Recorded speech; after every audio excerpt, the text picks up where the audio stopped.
भीष्म अभिमन्यु वध। पहले दिन से ही महाभारत का युद्ध बड़े ही भयंकर रूप से प्रारंभ हुआ। 8वें दिन का युद्ध भी घनघोर था।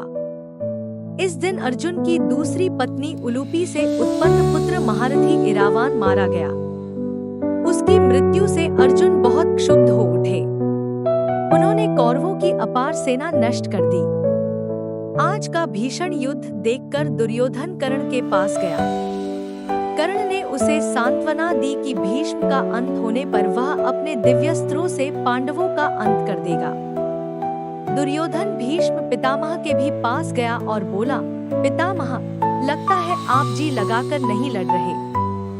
यदि आप भीतर ही भीतर पांडवों का समर्थन कर रहे हो तो आज्ञा दीजिए मैं कर्ण को सेनापति बना दूं। भीष्म पितामह ने दुर्योधन से कहा, योद्धा अंत तक युद्ध करता है। कर्ण की वीरता तुम विराट नगर में देख चुके हो। कल के युद्ध में मैं कुछ कसर न छोड़ूंगा। 9वें दिन के युद्ध में भीष्म के बाणों से अर्जुन भी घायल हो गए। श्री कृष्ण के अंग भी जर्जर हो गए।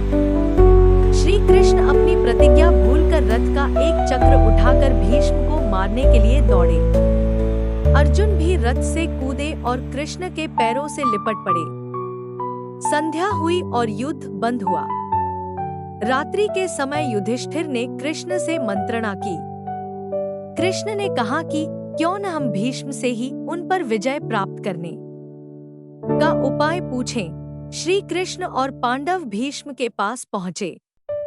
भीष्म ने कहा कि जब तक मैं जीवित हूँ तब तक कौरव पक्ष अजेय है।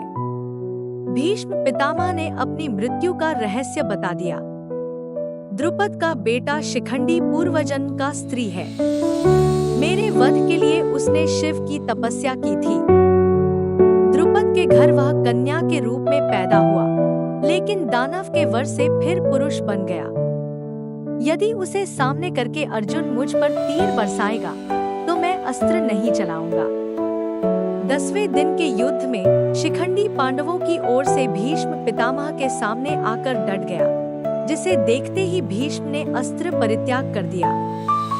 श्री कृष्ण के कहने पर शिखंडी की आड़ लेकर अर्जुन ने अपने बाणों से भीष्म को जर्जर कर दिया तथा वे रथ से नीचे गिर पड़े, पर पृथ्वी पर नहीं, तीरों की शैया पर पड़े रहे। भीष्म के गिरते ही दोनों पक्षों में हाहाकार मच गया। कौरवों तथा पांडव दोनों शोक मनाने लगे। भीष्म ने कहा, मेरा सिर लटक रहा है, इसका उपाय करो। दुर्योधन एक तकिया लाया, पर अर्जुन ने 3 बाण भीष्म के सिर के नीचे इस प्रकार मारे कि वे सिर का आधार बन गए। फिर भीष्म ने कहा, प्यास लगी है। दुर्योधन ने सोने के पात्र में जल मंगाया, पर भीष्म ने अर्जुन की तरफ फिर देखा। अर्जुन ने एक बाण पृथ्वी पर मारा, जिससे स्वच्छ जलधारा फूटकर भीष्म के मुहर पर गिरने लगी। पानी पीकर भीष्म ने कौरव पांडवों को जाने की आज्ञा दी और कहा, सूर्य के उत्तरायण होने पर मैं प्राण त्याग करूंगा। भीष्म के शरशैया पर गिरने का समाचार सुनकर कर्ण अपनी शत्रुता भूलकर भीष्म से मिलने गया। उसने पितामह को प्रणाम किया।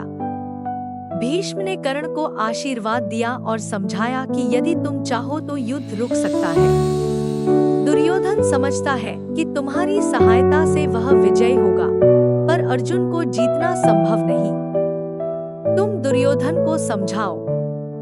तुम पांडवों के भाई तथा कुंती के पुत्र हो। तुम दोनों पक्षों में शांति स्थापित करो। कर्ण ने कहा, पितामह, अब संघर्ष दूर तक पहुंच गया है। मैं तो अब सूत अधिरथ का ही पुत्र हूँ, जिसने मेरा पालन पोषण किया है। यह कहकर कर्ण अपने शिविर में लौट आया। भीष्म के बाणशैया पर गिर जाने के बाद जब दुर्योधन शोक से व्याकुल हो उठा, तब आचार्य द्रोणाचार्य ने सेनापतित्व का भार ग्रहण किया। उधर हर्ष मनाती हुई पांडवों की सेना में धृष्टद्युम्न सेनापति हुए। उन दोनों में बड़ा भयंकर युद्ध हुआ, जो यमलोक की आबादी को बढ़ाने वाला था।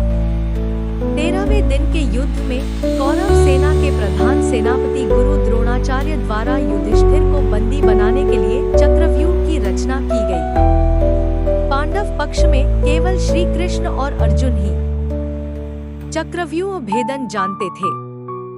लेकिन उस दिन उन्हें त्रिगत नरेश बंधु युद्ध करते करते चक्रव्यूह स्थल से बहुत दूर ले गए। त्रिगत दुर्योधन के शासनाधीन एक राज्य था। अर्जुन पुत्र अभिमन्यु को चक्रव्यूह में केवल प्रवेश करना आता था, उससे निकलना वह नहीं जानता था। चक्रव्यूह भेदन अभिमन्यु ने तब सुना था जब वह अपनी माता के गर्भ में था और उसके पिता अर्जुन उसकी माता को यह विधि समझा रहे थे, किंतु माता के सो जाने के कारण वह चक्रव्यूह से निकलना नहीं जान पाया। अभिमन्यु ने जैसे ही चक्रव्यूह में प्रवेश किया, सिंधु नरेश जयद्रथ ने प्रवेश मार्ग रोक लिया और अन्य पांडवों को भीतर प्रवेश नहीं करने दिया।